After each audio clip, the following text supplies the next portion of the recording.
The decolonization process for Europeans can be a very problematic one. I say problematic because many of them want to pretend that they have not benefited from colonialism. It is something their ancestors did.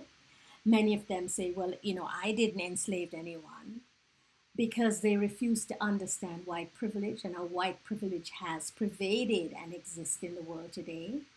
And that regardless of their socioeconomic level, regardless of where they come from in Europe, there is not one European country that is not in some ways complicit and has benefited formidably from slavery. So one of the first things Europeans need to do, particularly those young people who say they're for the people, one love Bob Marley and all of that stuff, is to understand that just like how we are not exempt from the plight and the struggles and the turmoil and the pain of our ancestors, neither are you. It is in your genes, and you have to pay homage and you have to clean up the mess that your ancestors made, and they made a lot of mess. And reparation is not just about giving back. We certainly need to get back what all of the work that my ancestors for hundreds of generations were not paid for.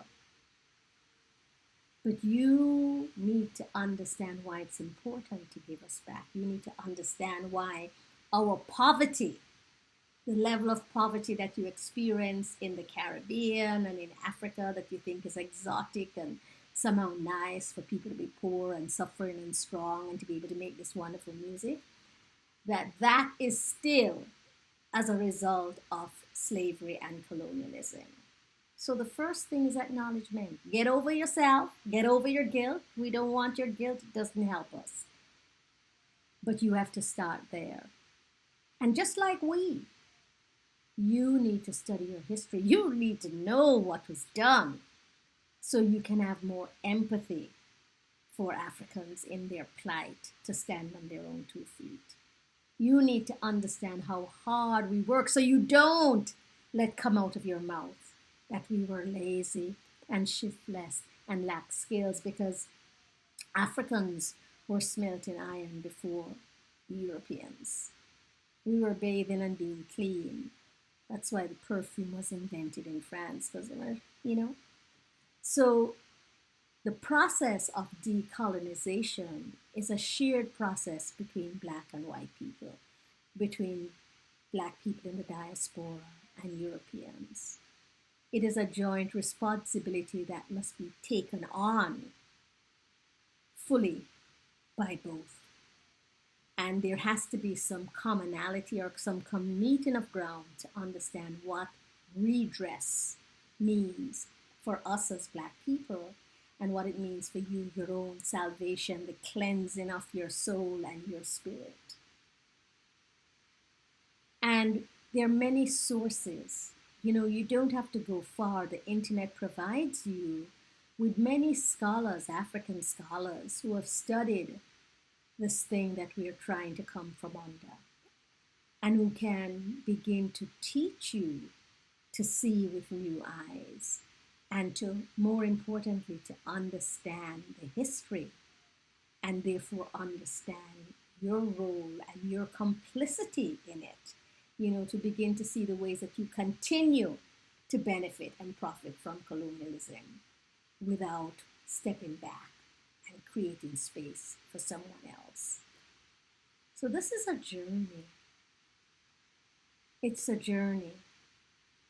And it's a journey where I step away from the tears and pains that is still palatable and is still part of the pavement of the road that I tread every day. I step away and I rise above the anguish and the anger and the hatred, because I know it will not keep me safe. It will not save me. It will not give me the salvation that I need. I step away.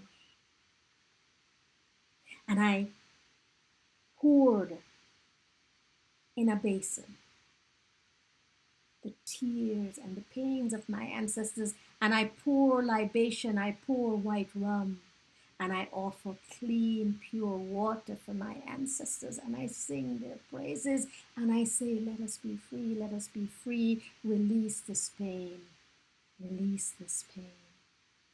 I step away, and I step into the light, and I step into the truth, and I step into the beauty that is myself. That is the self of myself, that is the self of my mother, that is the self of my father and grandmother and grandfather to the nth generation. I step away and I celebrate the essence, the beauty, the truth of who I am and who I was before this thing called slavery, called colonialism, called the selling of one human being by another human being simply and exclusively for profit. I step away and I embrace my soul and my spirit and my higher self, because I was never your slave, and my progeny will never be your slave. And so it is. Ashe. I am Oklahoma Adisa. I am a Jamaican woman, a Jamaican poet, a female, a daughter of Catherine, a daughter of Orlando, a granddaughter of Ricardo, a granddaughter of Maisie, a granddaughter of Ezekiel, a granddaughter of Enoch. I am who I am, who I am, and I step away. Ashe.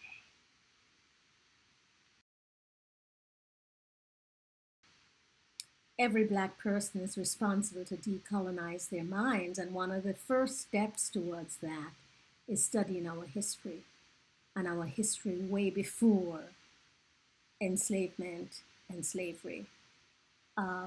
So it's knowing your past, your history. That's first things. Number one is learning to love and respect yourself and others. Number two, that's number two. And number three, it is celebrating your culture and your African culture. That's who we are. And while we can say we're Jamaicans or Trinidadians or Bajans, we are African people. And much of the foods we still eat, the yams, the cassavas, the potatoes, the akis, much of the rituals we still have around death, night, and much of the dance. And we still have our gods, our spirituality, our worship. And so the third aspect of decolonizing our minds is really to go back and search out our culture and retain and celebrate those aspects of our culture that still affirm us. The obia of our culture, which really was our strength, it was our power. It is what created a barrier around us and defied the Europeans' invasion of our soul, our spirit. So it's important in the decolonization process that we as African people who have been victimized for centuries and still are, understand the work we are responsible for doing, and that we must teach our children to feel that pride and that connection. And we must seek out and study and know the history and see the parallels and the continuity that still exist.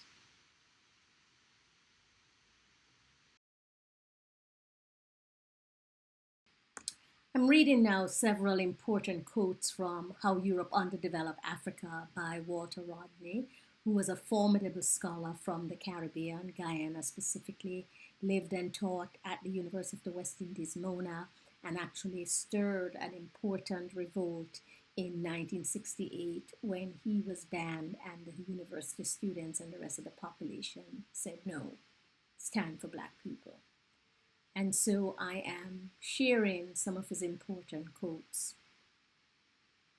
For the only great men among the unfree and the oppressed are those who struggle to destroy the oppressor.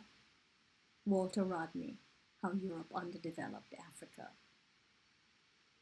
After all, if there is no class stratification in a society, it follows that there is no state, because the state arose as an instrument to be used by a particular class to control the rest of the society in its own interests. Walter Rodney, How Europe Underdeveloped Africa. A few more of his quotes that I think are very important. A culture is a total way of life.